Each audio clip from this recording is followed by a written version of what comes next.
Let's welcome up to the stage two people central to this, Michael Locke and John Doonan.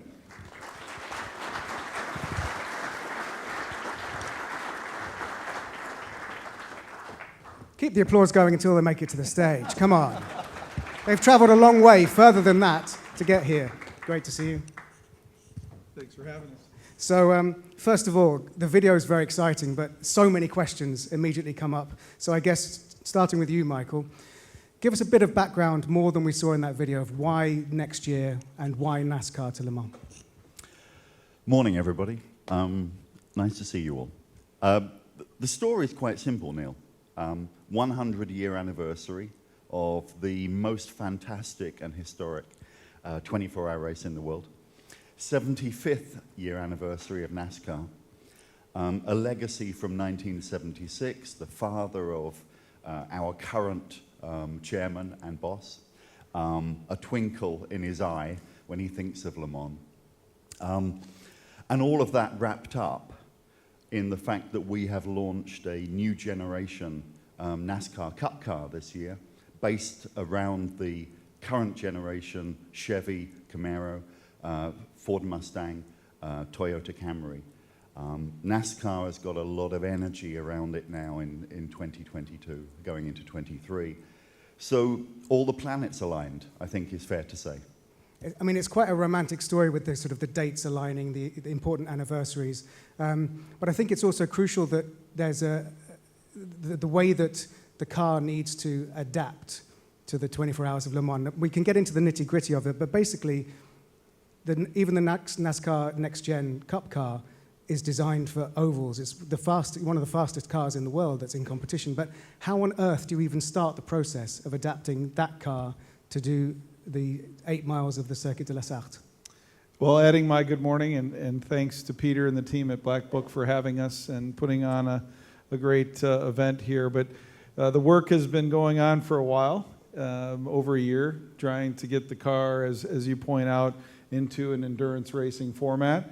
The car is primarily and stereotypically produced and manufactured to go in circles very fast.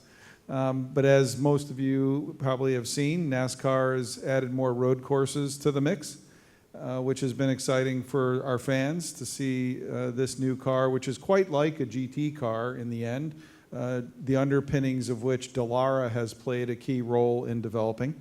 We've also taken it to a place like the LA Coliseum, turning a football or a soccer stadium into a racing oval, and just recently announced that we'll be racing in the streets of Chicago. So the car is very versatile, but you add folks like Chevrolet, Goodyear, and Hendrick Motorsports to the mix with all their experience, and then a team from the IMSA stables, Action Express, helping build out a car that is, again, made for ovals, but now going to go tackle the most grueling endurance race in the world. And you mentioned a lot of the partners there, and along the way, Dallara. How important is it that everyone bought in straight away and knew how much time and effort, and presumably money, you'd have to invest in this? Yeah, and back to the twinkle in Jim France's eye, it was about an all-star team. And as the new car was developed, Dallara played a critical role in making a car that was more versatile for the teams. In the past, a lot of the NASCAR teams had 36 chassis in their shop for a season. Now with this car and the capabilities of fixing it after repairs, there's, by rule, only 7 chassis in their shop. So a significant drop. But so it was a collaborative effort to get to this particular car that now competes. But then, again, you add in the experience and the championships you saw in the video that Hendricks produced, the Camaro and the power plant from Chevrolet. Goodyear is going to have to, and is in the process of developing a tire that can handle 24 hours at Le Mans, because our stints in a NASCAR race don't require a tire to go that far distance. So it is absolutely a full team effort, and I'm thrilled to have the chance to be able to work on it. You even raced on dirt as well, which is great for me to see as an off-road fan. That's right, that's right. Now, of course, there will be a chance at the end of this session, or during the session, it's part of the session, for you to ask any questions. So if you use the app, feel free to fire in your questions and I will put them to our guests. In terms of business, there's a huge market for NASCAR to kind of conquer the rest of the world outside of North America. Michael, you must be aware that there is, despite the changes that NASCAR has made, there is a perception of NASCAR sort of outside of the USA. Can you talk a little bit about that and how, A, the changes that you've discussed, John, and also arriving at Le Mans is part of an approach to try and change minds?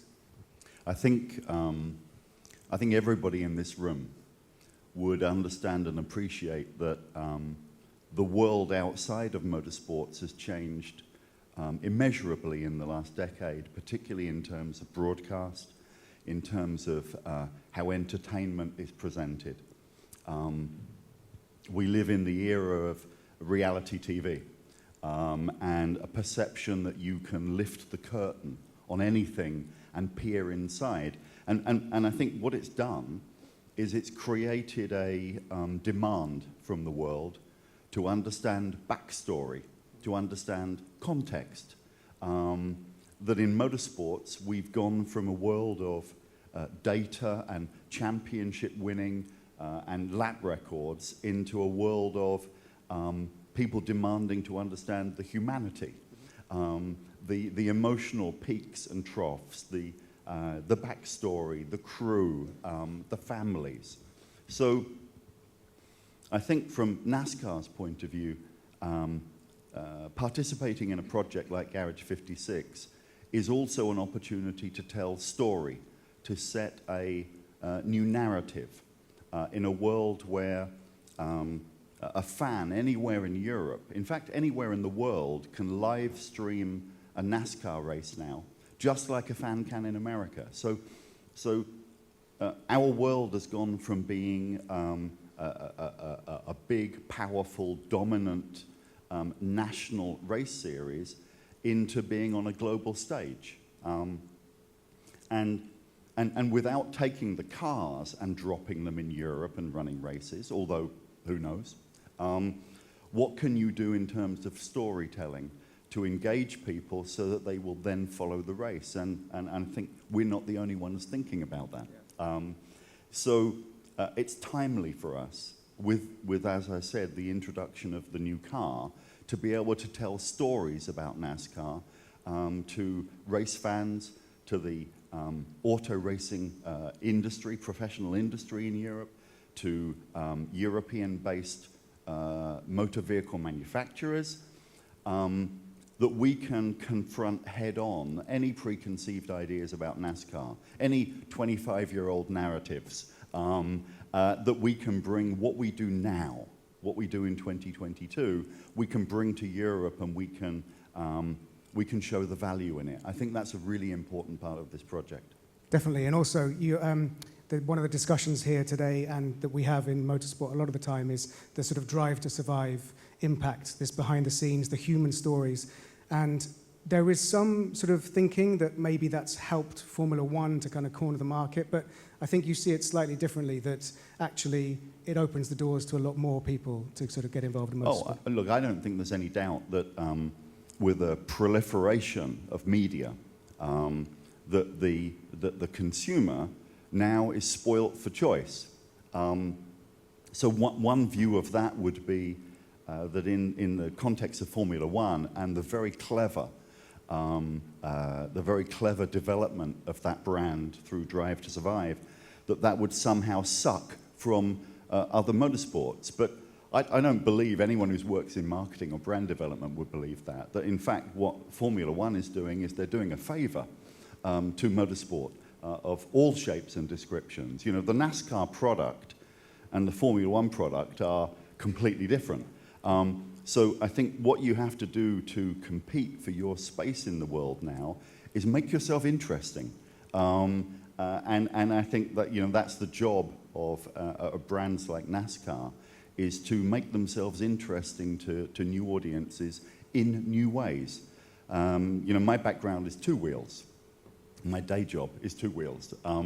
And And the backstory of professional motorcycle racers and their crews and the mechanics and the teams and the families is every bit as interesting as what happens flag to flag. And I think that's a common thing in motorsport, that there is no uninteresting motorsport.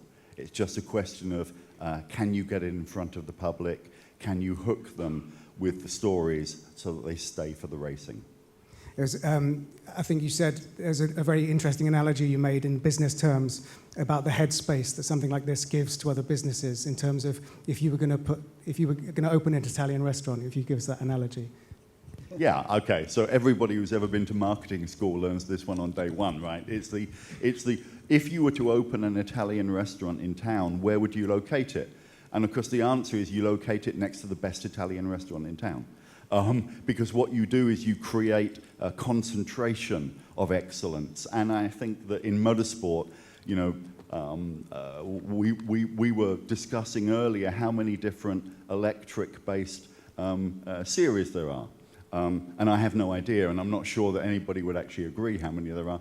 But you've got to focus attention.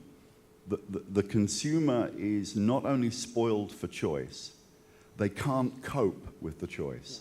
So you have to make a different noise. You have to say something memorable, or you have to confound people's prejudice and turn their heads. And once you've turned their heads, that's when the work starts on retaining them. And certainly we're conscious that the NASCAR brand in Europe is not particularly known other than for name recognition. But the story behind it, which we find very interesting, and in the US is so well known and household name, can we develop an awareness and an interest for that internationally? And we have the tools to do it, digital, social. We have the tools to be able to turn heads. We have a European NASCAR Whelen series. And in fact, we have a representative, Gianluca from Euro Whelen, is here and would be very happy to speak to anybody about what we're doing on the ground in Europe already. But we're hoping that what Garage 56 can do is have some kind of romantic head-turning potential that we can then build on that with storytelling and potential commercial and business opportunity down the line. Yeah, with the an obvious one would be, you know, for the Euro NASCAR Whelen series to be given the same sort of brand love that the NASCAR cars and teams have in North America. You know, the big names that you see on the liveries of those cars. Why aren't those sponsors all over the Euro NASCAR? So this could leverage some of that. So John, back to the car. Garage 56 is a very special place. Give us a sense of what kind of hoops you have to jump through with the, you know, quite tricky ACO to make that happen. What's the car going to have that's special for the future of tech? Well, fortunately, we, as IMSA, my day job, have a great relationship with the ACO. We're strategic alliance partners. It allowed us, because of that, to get to rules convergence in the top category. So Mr. France and Pierre Fion's relationship and friendship allowed discussions to happen about bringing this car to Le Mans. We're in the midst of getting ready to go out testing. The car, as everyone knows, is quite heavy, and so we're going to need to get into a place in collaboration with the ACO and the FIA to get around Le Mans at a reasonable lap time in among the GT cars. And also, you know, as the video said, it's going to make the noise. I can assure you that. It's also going to need to get around segments of the circuit like the Porsche curves in an efficient way. So Goodyear's working on a new tire. We're working on getting weight out of the car. We're in the midst of putting headlights and taillights on it that are not... I love that, the basic stuff that you have to have. Exactly. So more to come on the specs of the car, but we'll be out testing soon. Mike Rockenfeller, a name well known in this part of the world, DTM as well as Le Mans, has been doing a lot of our sim driving. He's going to be running a NASCAR race here at Watkins Glen along with Kimi Räikkönen. So it's exciting to see that crossover. And who knows who'll get a chance to drive it. You actually may be in the running yourself. There's a lot of people calling Mr. Hendrick and Mr. France. They said friends they didn't know they had wanting to be part of the 3-driver lineup. I mean, that's the thing, isn't it? They have to have a three-driver lineup. And, you know, the queue of people who would love to do that. But the entry list doesn't come out until early 2023. Yeah, so we'll be looking forward to getting our official entry approval invite from Pierre Fion and the folks at the ACO, hopefully late January, February, in such a time that we can put all the final preparations in place and actually go over and execute the race. And Michael, after, you know, once you've completed the race and it's been a massive success story, between now and then, give us an idea of the timeline. You testing soon? Mike Rockenfeller may be testing it? Yeah, we'll be at Road Atlanta, one of the tracks that's in the NASCAR/IMSA family here in a couple weeks. We'll be going to a place like Sebring, which anyone that's ever been there knows it's the absolutely most punishing place to test and try to break things in preparation for a 24-hour race. You know, we have a saying there, respect the bumps, because it is not changed in its 60-plus year history. And then a lot of sim work. The folks at Dallara have been super helpful in letting us get this platform around the 8-mile circuit at Le Mans. So yeah, in terms of the next steps, obviously there's a lot of work to do. The mule will be, as you said, will be tested. But then once it all happens, touch wood, in June next year, what happens next? There's another potential surprise you can announce. Yeah, I mean, look, for everybody in the room, you will have worked out already, John's doing all the hard work. He's the project leader and boots on the ground and developing the car and all of that. My responsibility is a little more subtle. Mine is about planting seeds internationally, getting people talking about it, and exploring subsequent opportunities. It's interesting, we spent the whole of yesterday afternoon doing media work for NASCAR and Le Mans, of speaking to publications, the Daily Telegraph, ESPN, Car Magazine, who are all interested in this project, which, as a head turner, is very exciting. You can get people's attention. But we don't see this as just a one-off of dropping the NASCAR brand into Le Mans, whizzing around for 24 hours, hopefully, and then going home. We would like to be able to create ripples after that and explore what comes out of it. So we're in discussions currently with a small garden party event that's held 2 weeks after Le Mans in Sussex, which has nearly 250,000 people visit it, and all the OEM involvement and the historics and so on. So for Goodwood Festival of Speed, it's a perfect opportunity for us to take not only what happened at Le Mans, but the whole backstory and the momentum of the NASCAR brand and bring that to an audience here in the UK. So we're hoping that we can pull that off, and the folks at Goodwood are very excited about it. So we're working, again, he'll have to do all the hard work, and my job's just to talk about it. But we're hoping to be able to go from Le Mans to Goodwood, and then who knows after that. But I think that the door's wide open. And you can draft in behind. Yeah, if you haven't seen a NASCAR race, there's a lot of drafting. So we're coming towards the end of this, so if you have had any questions, there'll be a good time to... Also, why not using the hashtag and on social media, make your suggestions. Who would you like to see driving the Garage 56 NASCAR Le Mans car next June in France? Who would be your dream three-driver lineup? Because I already have a list of about 40, and yes, I am on it. So here we go, quickly. Will this be aligned or promoted with the Whelen Euro NASCAR series? I mean, I think in Gianluca and Jerome and the team at Euro NASCAR series, We hope that we can be a catalyst to help them grow here in Europe. They have a terrific product, and we'd like to hope that the Garage 56 project can put that further on the map for them here in their existing work. So there's no question about that. Great question. Of course, the Le Mans 24 Hours is a race. Everyone wants to win. So an anonymous question, does Garage 56 only race on its own, or is it aligned to compete in a class against others? So the car will be scored in the race, just as any other car, but it won't be competing in one of the GT categories or one of the prototype categories. It'll be racing against the clock and the challenges that the event itself presents, but it will not be on the podium. A victory in the race will be finishing, and as Mr. France has told me several times, we'll finish, John, and will not finish last. So, as Michael said, I got all the hard work in the project. So that kind of covers the next question. So for a question from Hazel, how much adaptation to the car will there be for Le Mans pit stops, fuel flow, switching drivers, the closed window, etc.? That's a big question. It is, and one of the key other comments from Mr. France was we need to keep as much of the DNA of NASCAR in the car when we go to Le Mans. So the car won't have doors. So that's one little tidbit, sort of a secret that's not been revealed.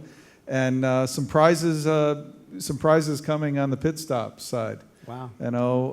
Surprises even to you at the moment, I guess. Well, no. I think to the fans, which we're excited about. If you've seen a NASCAR race, the pit stops are quite a bit different than a sports car race. And so you may see some traditional NASCAR pit stops there. Wow. So. Bring the show. I love it. Okay, ladies and gentlemen, that brings this session to a close. All I want to say is thank you for all of your questions, and I'm sure if you do have more questions for John and Michael, they're here. Well, John, you might be getting on a plane shortly. Yeah, I'm heading to California for the Monterey event. We've got some day job activities out there the next few days. So. Okay. But yes, collar Michael at least during the course of the day. But thank you very much. Round of applause for our guests, and thank you for listening.